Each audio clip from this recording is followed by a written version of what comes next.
मैं भी केवल छोटी सी एक गीत का मुखड़ा गाऊंगा क्योंकि समय बहुत ही ज्यादा कम है।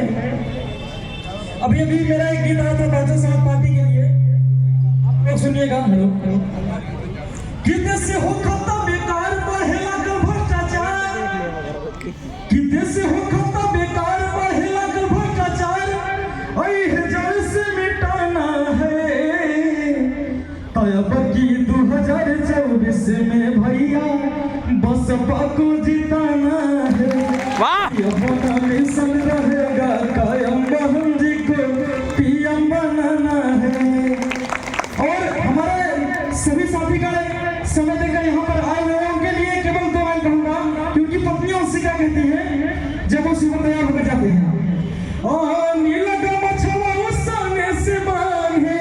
ये मेरा गीत बहुजन से चैनल पर आया हुआ है कि नीला का मछुआ उसाने से बांधे, संयम नेला बाबा भीम के, संयम नेला बाबा भीम के। और नीला का मछुआ उसाने से बांधे, संयम नेला बाबा भीम के।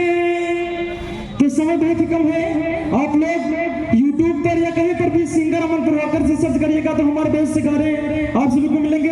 और अभी 14 अप्रैल आ रहा है तो इसकी तैयारी हम लोगों ने अभी से शुरुआत कर दी है। 14 अप्रैल की तो आप लोग सपोर्ट करिए। जय भीम, जय भारत।